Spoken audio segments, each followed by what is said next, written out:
of course, you know that Kwabena Adu-Boahene, he's on trial. I think it's for causing financial loss to the state. The Attorney General, Dominic Ayeni, the screen will come back. Yes, the Attorney General, Dominic Ayeni, should I move on? And the Deputy Attorney General, Side. The two of them are prosecuting. We also know that Attorney General had already done the very bizarre thing by holding press conferences and almost certainly pronouncing the accused as guilty when that was not really part of his job. His job was to prosecute and allow the court to pronounce guilt. Tonight, the case has run to a certain level. It has gotten to an important threshold, an epoch. What is that epoch? When criminal trials begin, the prosecution will usually present their case. Presenting their case means that they will tell the court why they are prosecuting the individual, and then they will bring people, they call them witnesses, so prosecution witnesses. So when you go to court and you hear they say PW 16 is the 16th prosecution witness, P for prosecution, W for witness. So PW 1 up to wherever they choose, and the prosecution has the liberty to choose whatever they want. So the PWs have been interviewed. Interview means that they will call their names and then they will stand in the dock, and the Attorney General or the one prosecuting, they call it examination in chief. They will ask them questions and then try to guide them to sort of give evidence and backing, give evidence and a lot of backing to the statements that the prosecution have made. When they have given this examination in chief, the lawyer of the one being prosecuted is allowed to ask them questions for clarification, to observe contradictions, and also to bring out certain information that will hopefully build up the case of the defense. When that has finished, and that is where they are in the Adu-Boahene case, that has finished now. When that has finished, then the defense counsel will also call its witnesses.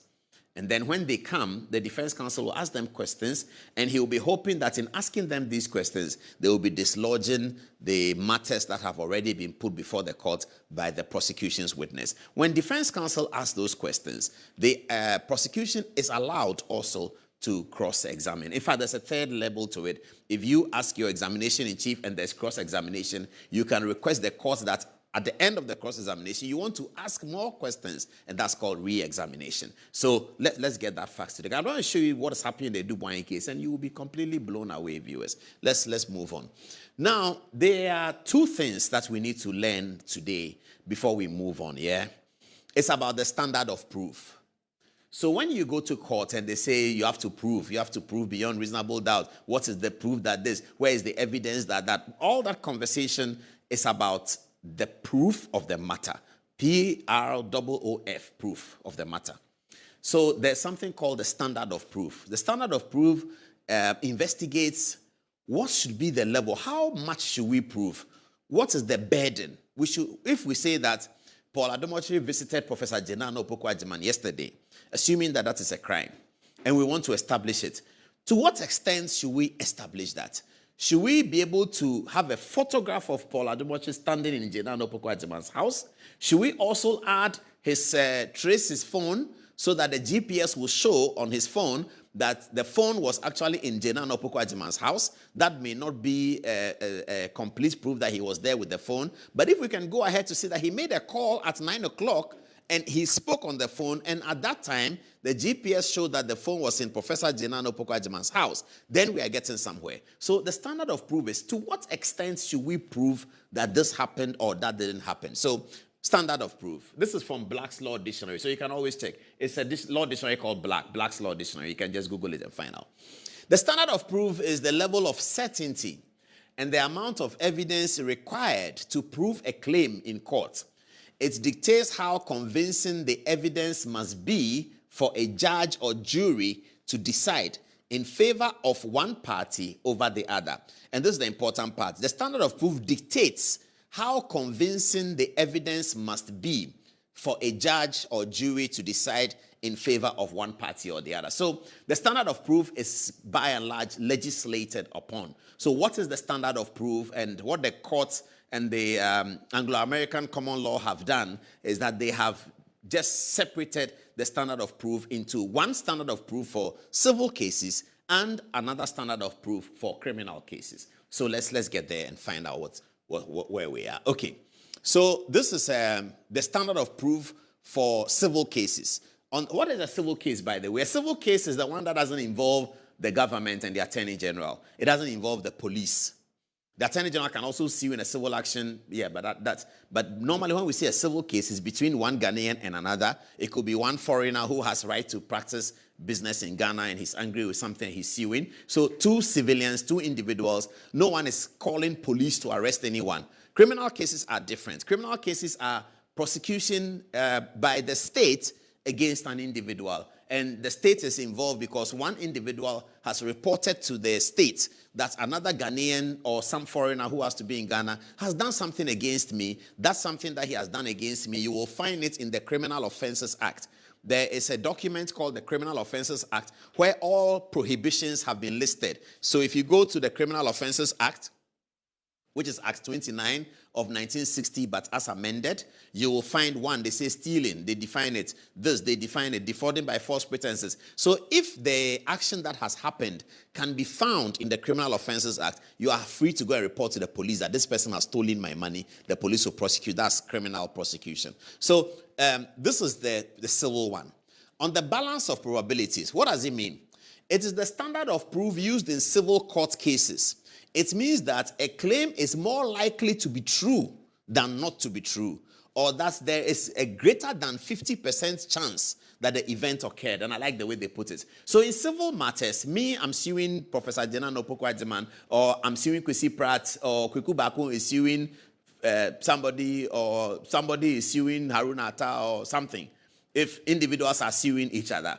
What they are expected to do in court is that they would have to show that there is a greater than 50% chance that happens. So when the judge is looking at the evidence, he's trying to see whether there's a more than 50% chance that happens. So, for instance, a case against a civil matter where Paul Adom-Otchere has been sued, and I am saying that I wrote a letter to President John Dramani Mahama on the 16th of May. And then I am saying that's my defense, that the legal action against me evaporates if it is true that I wrote a letter to President John Dramani Mahama. So somebody is saying I've done something. I said I haven't done that because I wrote a letter to President Mahama. So the court is now looking, it's a civil matter. So more than 50% must be established. So the court finds out that they say that I wrote a letter to President John Dramani Mahama. I say yes. I said I wrote a letter to President Mahama. Then they come and say, where is the letter? I bring the letter to the court. The court looks at it. They admit it in evidence. And then the people against me say that, listen, you said you wrote this letter to President Mahama. I said, yes, I did. And you signed it. I said, yes, I signed it. They said, okay. That was on 23rd May. I said, yes. Okay.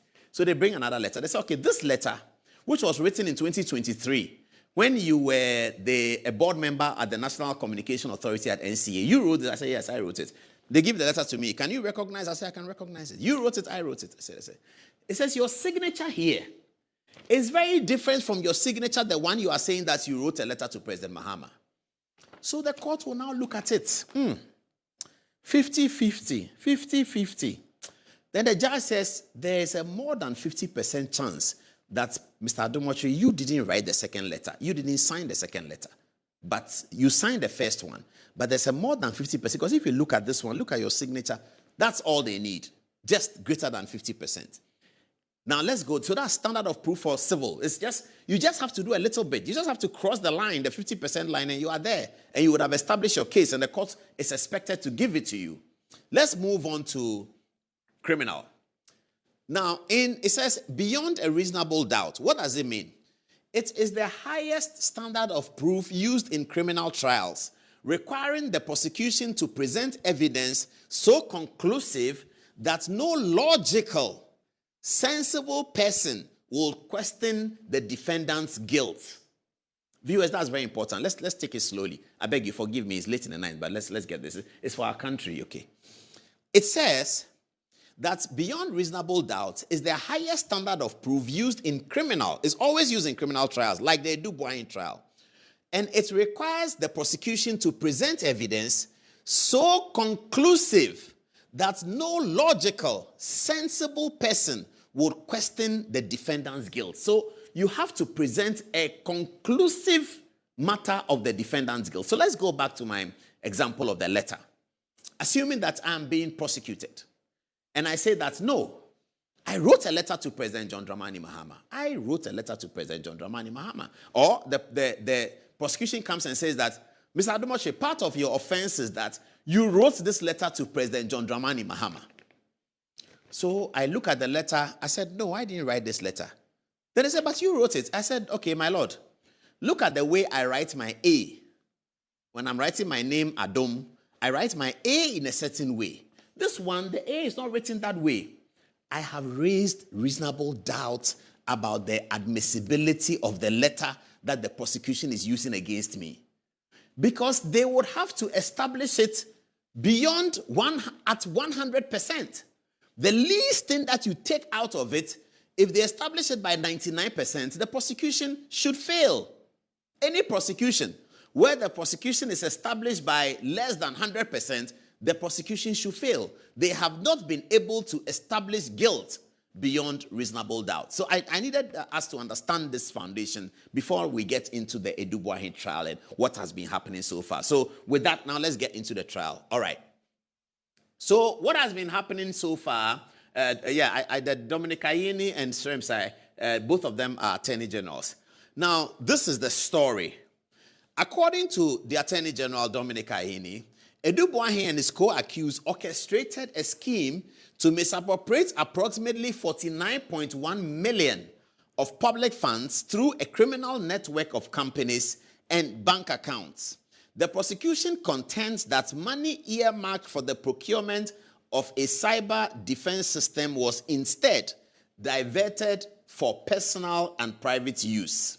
However, during cross-examination by defense counsel, a number of admissions emerged from the prosecution's own witnesses that challenge allegations made publicly by the Attorney General, as well as the prosecution's narrative in court. So what is being said is that what is the gravamen of the matter?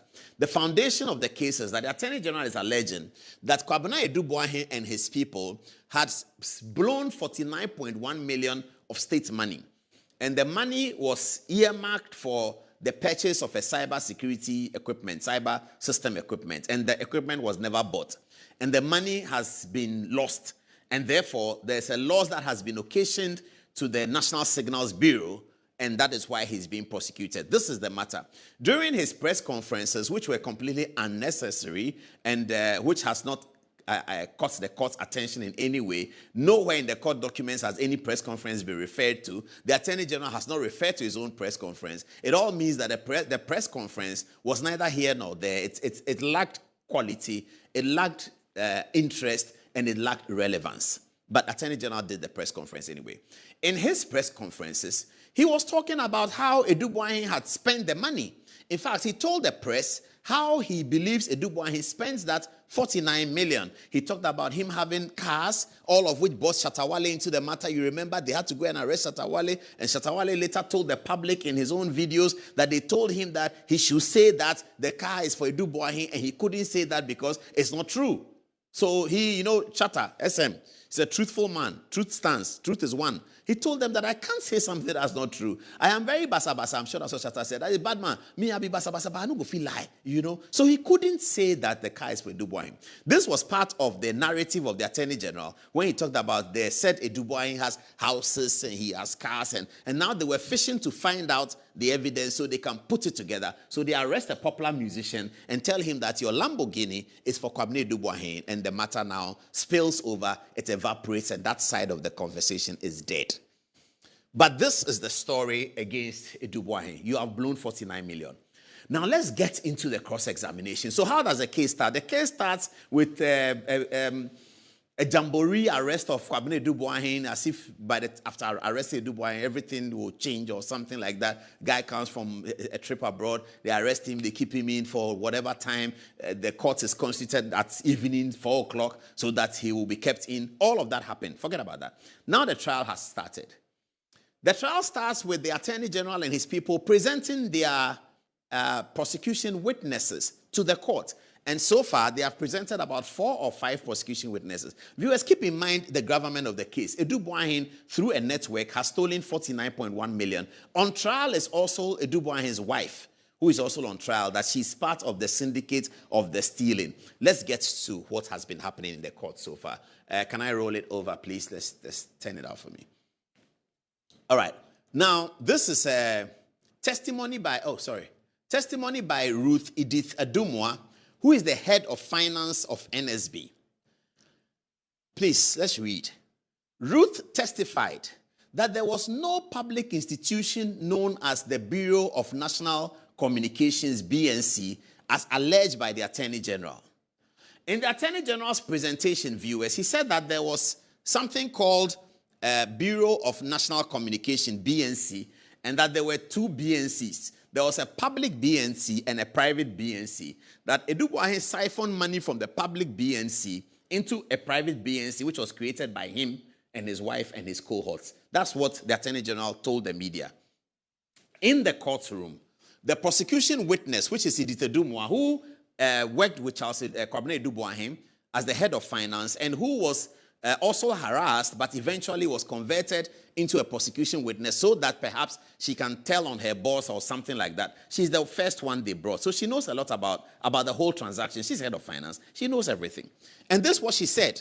She testified that there was no public institution known as Bureau of National Communication as alleged by the Attorney General. Before then, let me say that if you do an algorithm of what has happened in the court so far with the testimonies, you will find that there has been at least 61 contradictions of the Attorney General's statements in court. If you do an algorithm, things have become very modern, viewers. I mean, even law was not like this, but now law is like that. So they've put all the evidence together, and the algorithm is telling us that there have been at least 61 contradictions of what Dominic Ayine and Stremsai first told the world about this case. Once the case went into court, where there's no drama, it's not about camera, it's not media proficiency, it is about the facts and the truth. And there, 61 of the things Dominic Ayine said are proven to be contradictory. Let's move on though. So she testified that there was no public institution known as the Bureau of National Communications as alleged by the Attorney General. Number two, she stated that the BNC was an internal department of the Office of National Security, National Security Coordinator, and not an autonomous agency like the Bureau of National Investigations, BNI, and the Research Department. So she said that the BNC, it works in the Office of the National Security Coordinator. There's no private one. It's one and it's with the National Security Coordinator. It's just a subset of it. It's not an institution by itself. The Attorney General said all of that. Okay, let's move on. Then she further testified that what the Attorney General held out to be the state's BNC account with the Fidelity Bank was rather a special operations account of the National Security Coordinator called the Coordinator's Account. National Security Coordinator.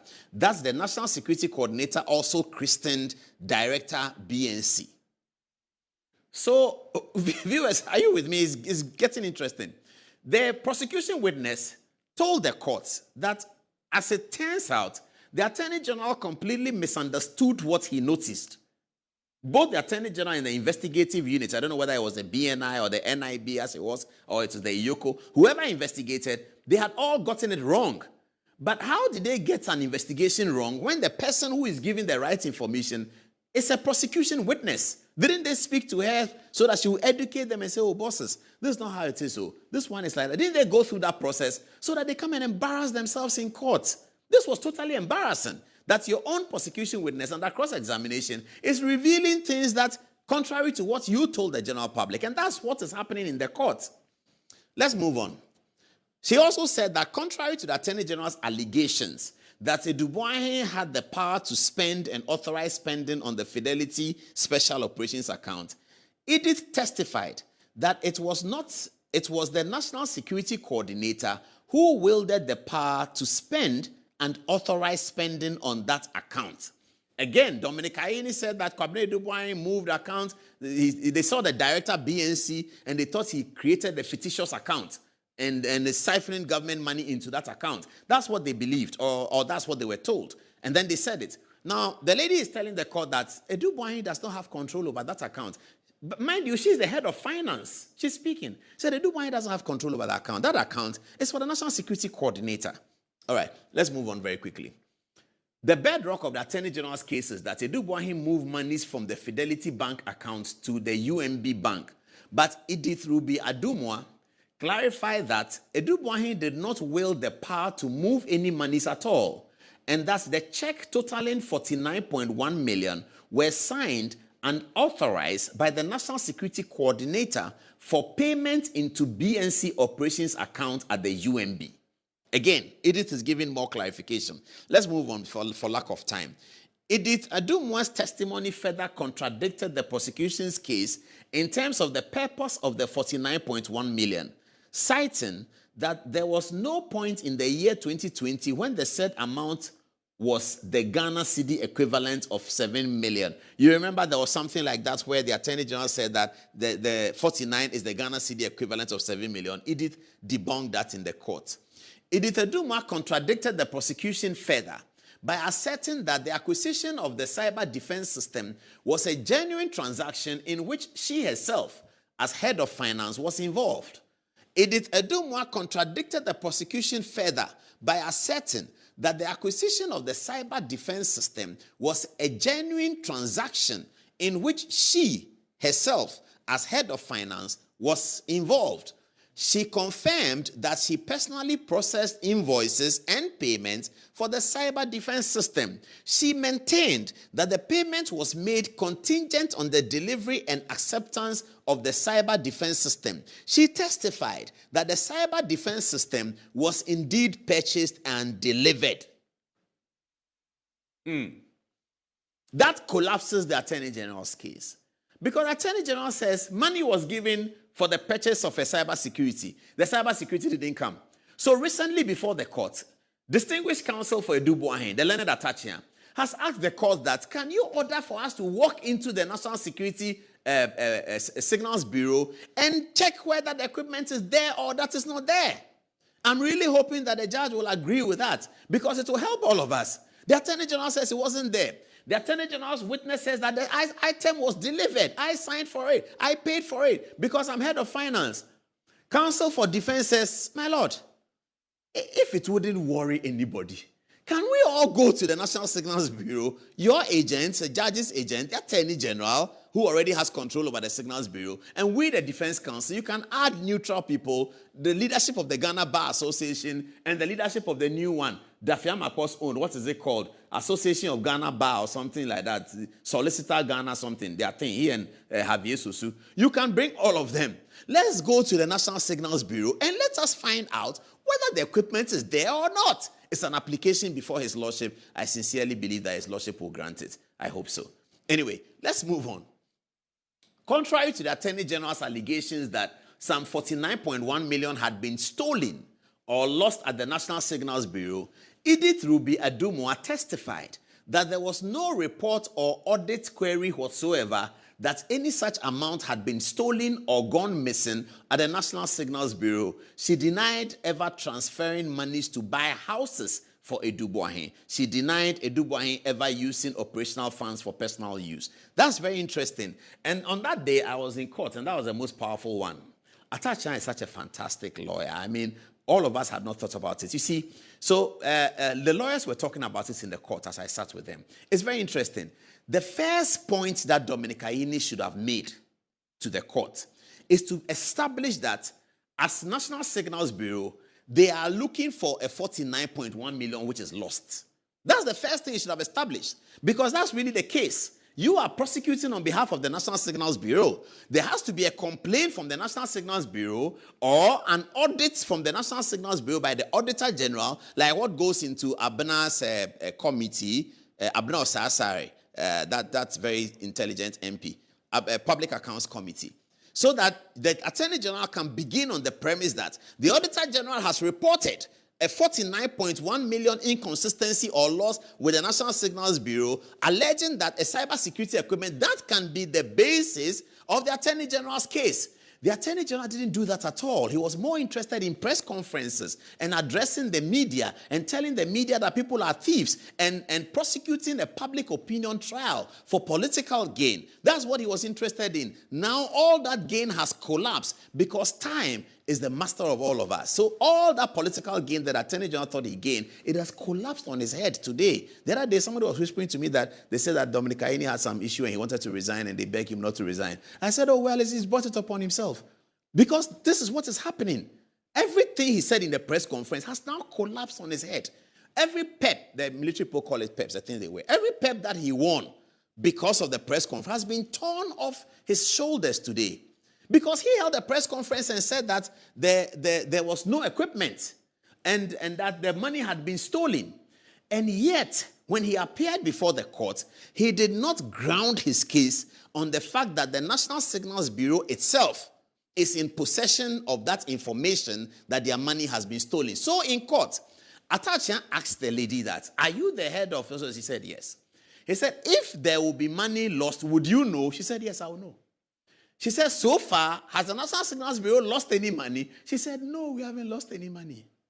Then Adom-Otchere turned to the judge and turned to the court. So what's the Attorney General looking for?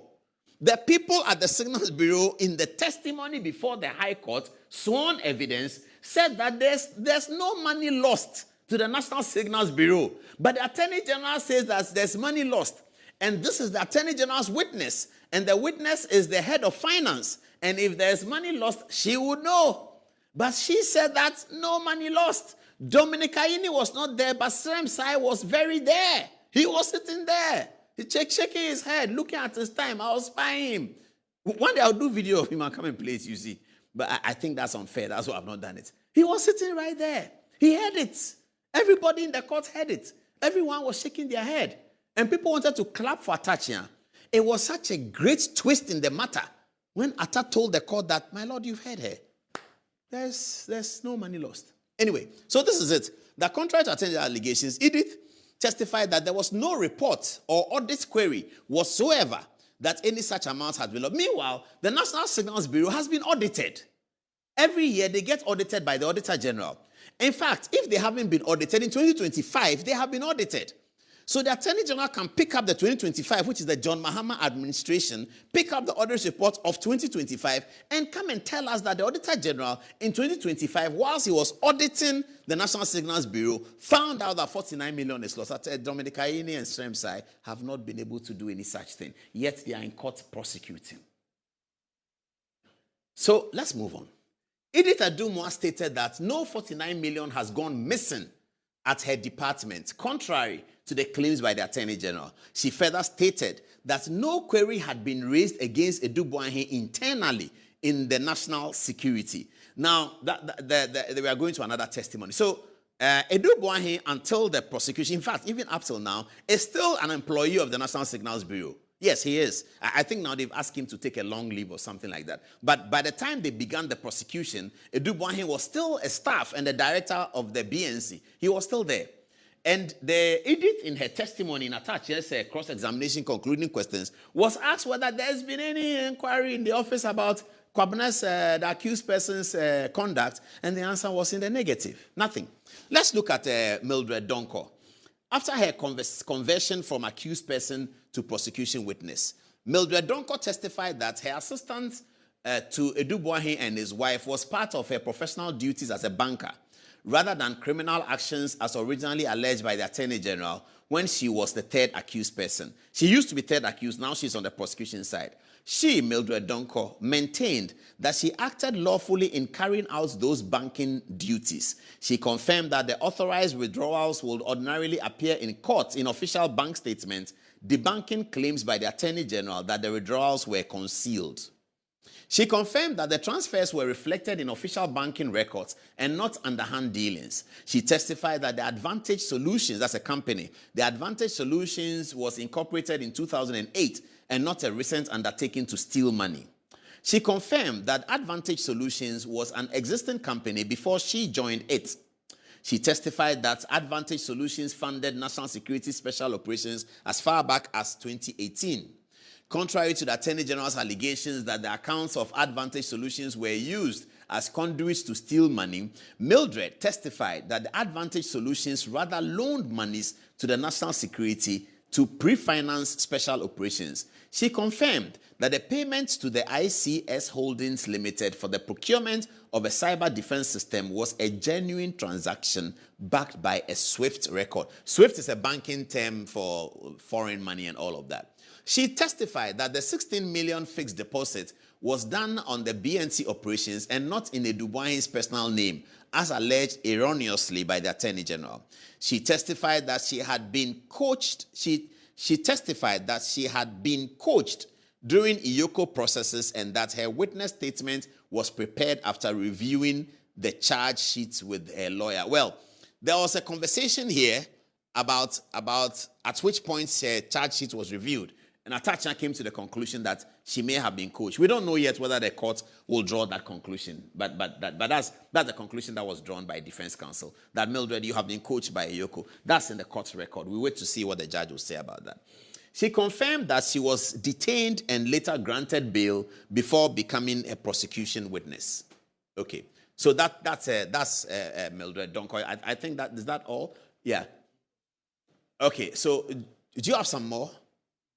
Okay, so then there's also currently ongoing, that's just ended. In fact, it was happening today when, as you must have read online, on CTFM Online, Doomsaw affected the court. So in the middle of Atache's cross-examination, that ended. Now, the guy there now, who is there, Cromwell, Mr. Cromwell is the investigator. And Mr. Cromwell has been saying certain things that I see that the same side people have been publishing, hoping that it helps their case in the court of public opinion.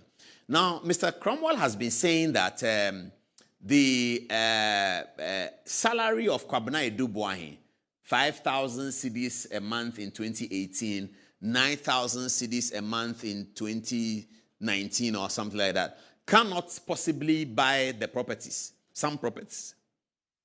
But here is a real question that Adu-Boahene's lawyers are asking. The Attorney General and the prosecution have failed to bring the said properties to the court to demonstrate that the properties that they heard of by gossip, that the properties are truly Adu-Boahene's properties.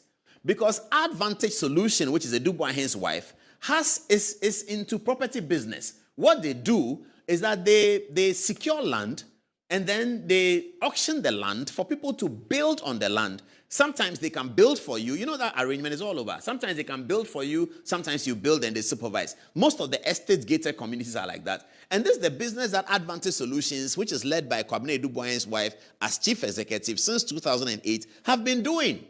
And so those houses that Advantage Solutions have claim over, 90% of it is not for them. It's for other people. They are a platform that is just putting people's homes there. So they have some homes, but they don't have the 35 that you go and see in the community.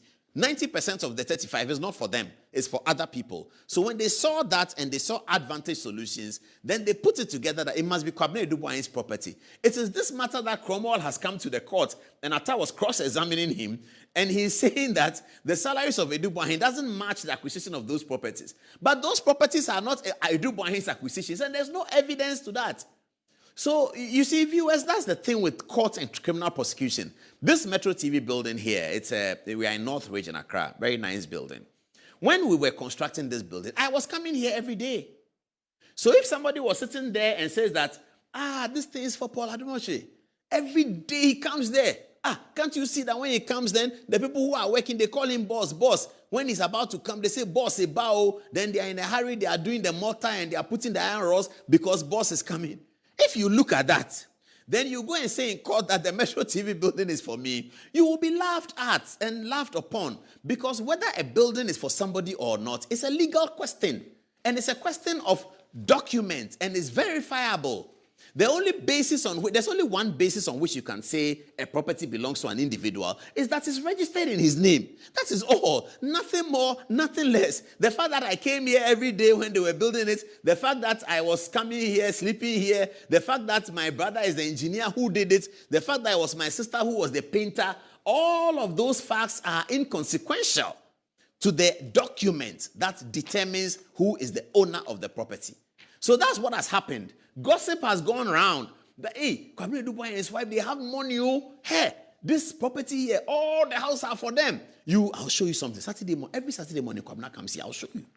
Then Saturday, say, Charlie, have you seen him? Have you seen that? That's Kwabena Adu-Boahene, the guy at the Signals Bureau. You see that he's inspecting the house. The house is for him. So Oral, which Dom Levo said is garbage, sits down and somebody goes to Oral, raises his hand, he's Kofi Mensah Edionum. Yes, what do you are? Kwabena Adu-Boahene is a thief. There are some houses, I can go and show you the houses. Then they follow him, chuku, chuku, chuku. They go to the place, they look at the thing, then they bring it in press conference. A whole lawyer, PhD, Dr. Adom-Otchere, a whole brutal lawyer, Stanford University. Oh, boy, what is going on? Stanford University. This gossip, you come and stand and do press conference and say that it's for Adom-Otchere. Now you are in court. And Cromwell has started by saying Adu-Boahene's salary doesn't match. We are waiting for them to bring the evidence that those properties belong to the said Kwabena Adu-Boahene. They should bring it. And then they don't even start with in building your case to the court. You start with the properties first before you come to his salary. They have begun with the salaries. What is going on? Stanford. Oh my goodness. You know, when we were young, we all wanted to go to Stanford because J.H. Mensah was trained at Stanford. Those of you who are much younger, you don't know J.H. Mensah. J.H. Mensah was trained at Stanford, and he talks about Stanford quite a bit. I used to live near him in Teshinungwa Estate. I'll go to his house every morning. And J.H. was always talking about Stanford. So Stanford went into our heads. So when I got to the Faculty of Law and Adom-Otchere was teaching, and I heard that he went to Stanford, I would go to his office and go and have a conversation with him about his green Volvo and all of that. He had a nice green Volvo that, you know, I like nice cars. I'll be talking to him about his car. In Stanford. When he became Attorney General, I sat on this program and said that I think this is the best decision John Mahama has made. I didn't know. Viewers, forgive me. I didn't know. Hey! So when the press conference started, I said, was there something going? So I called other people who know him that, Dominic, why? You know. But this is where we are. This is what is happening in the Adu-Boahene case. So at this stage, and that is why I started with the definition of the criminal standard. At this stage, even at this stage, without fear of contradiction, somebody can say that the Attorney General has already failed the threshold of beyond reasonable doubt. He's long failed it. In this trial, he has long failed it. Because when things that you are saying are being contradicted by your own witnesses, wherein lies your case? But let's see what happens. You see, I got a call from somebody abroad. He says he wants to interview me about my book, and he's a PhD student. And he asked me a poignant question. He said I should give him the 2 reasons why Ghana's democracy... You can take the story out, Michael. He said I should give him the 2 reasons why Ghana's democracy has succeeded. And the 2 reasons I gave him why Ghana's democracy of the Fourth Republic has succeeded, he said 2. One is the behavior of the courts, especially the Superior Court of Judicature, the High Court, the Court of Appeal, and the Supreme Court. The decisions they've handed down since January 1993 is a major reason why this republic is still where we are. And we have to be grateful to the judiciary. That's why I don't joke with judges. You know, the other day when they were teasing Justice Bafoboni that he went to work, I didn't want to be part of it. Because Justice Bafoboni is Chief Justice, you see. So the judges, they've done very well for this republic. So I heard it on Newsfile, and I was happy that Ansansari was able to say the things he said, that it was really wrong for Justice Bafoboni to do that. But the judges, the Superior Court of Judicature, have been a major backbone to this Fourth Republic. That is one reason I gave him. The second reason I gave him is the magnanimity of our election losers. How our election losers have responded since 1992 to their defeat in the election. And 1992 was bizarre because Professor Adu-Boahene and the group were so angry that they boycotted Parliament. All this is out, Michael. They boycotted Parliament, you see. But then look at 1996, and we have shown documentaries of it. John Ajekum Kufuor, on the inauguration of the President Rawlings, even though many MP people felt the election had been rigged again, he went to congratulate Rawlings on the stage, live at the Independence Square. It was the magnanimity of John Ajekum Kufuor in those circumstances that helped this thing to succeed. And then you remember 2000, the famous Mipasumje, Professor Mills, when he was being urged to challenge the 2000 results and fight, he said, no, I'm a Mipasumje. It is even rumored that in 2004, again, when Professor Mills lost, J.J. Rawlings went to him and said, Charlie, they are cheating you, wake up. And he said, oh, Mipasumje. And gradually, the Adom-Otchere became, and then it catapulted him into victory in 2008. Remember 2008, Nana Ado Dankwa Akufo-Addo, 25,000 separating them. The MPP people in the hinterland were willing to come down to Accra and kill everybody for the power. Akufo-Addo said, it's okay, let it go. He went to the Independence Square in the inauguration. He congratulated Professor Mills. So, and then you come on and on and on to 2016, and then to Muhammadu Bawumia's very, very gracious consideration on that morning, for which some people even blamed him that he spoke too early. But Muhammadu Bawumia looked at the figures and said, well, why not? Ghana is more important. So he came out and he came together with his wife outside their home and said, we lost the election. Congratulations, John Mahama. And everything ended. Some people use that to steal parliamentary seats, which we will take back from them. But it's okay. They stole it very nicely. It's fine. But the important thing is that Dr. Bawumia kept this country together on that very fateful Sunday morning. So, two things that have helped our democracy is the court and then the magnanimity of our election losers. I told the researcher that I'm sure he's going to find expression in his PhD. Okay, let's come back to the story. So, now, with what is happening, I like to leave you viewers with a quote. And it's here. This is a quote by what I know as Lord Patrick Devlin, who wrote the book entitled The Judge. Now, this quote I became familiar with when I was reading the case of J.H. Mensah and the Attorney General, the Supreme Court case. It's reported in the Supreme Court of Ghana Law Reports 1997, I believe it's on 346. When I read J.H. Mensah and the Attorney General, Justice Aikens was one of the big judges, and his seminal ruling in the matter, he introduced his decision with this quote, and that's how I fell in love with the quote. It says, if a judge leaves the law and makes his own decision, even if in the substance they are just, he loses the protection of the law and sacrifices the appearance of impartiality.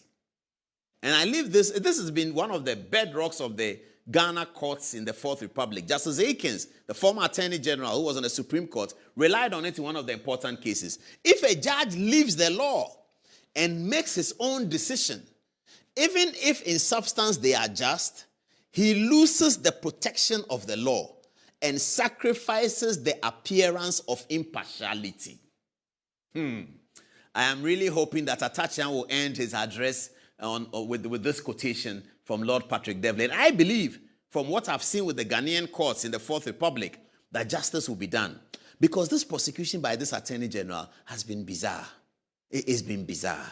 And I hope, and I believe, and I pray that the High Court will come to that conclusion to save the Republic. And so that we can now know that prosecutions, if you are being prosecuted and you feel that you are being witch-hunted, the court will be there to help you. Whether it's MPP prosecuting you or NDC prosecuting you, let us establish a culture, which we are already establishing, that people are confident that they can go to court. Kwesi Ahoy, the NDC man, he was prosecuted by Nana Akufo-Addo as Attorney General. In the end, the court gave Kwesi Ahoy a submission of no case. And at that time, President Kufuor was president. NDC were under pressure. They were in opposition. Everybody was brutalizing them. But the High Court stood for Kwesi Ahoy. And we saw that happen in many, many, many instances. And I believe that those are the things that have helped our republic. And I am sure that on this Adu-Boahene case, I'm even getting sad. I'm sure that on this Adu-Boahene case, the courts will once again, as they've always done, rise up to the occasion. And we will see something in this country. It will bind us together. It will strengthen our resolve in democracy, and we will be greater for it. I believe that will happen. If a judge leaves the law and makes his own decision, even if in substance they are just, he loses the protection of the law and sacrifices the appearance of impartiality. I leave it there.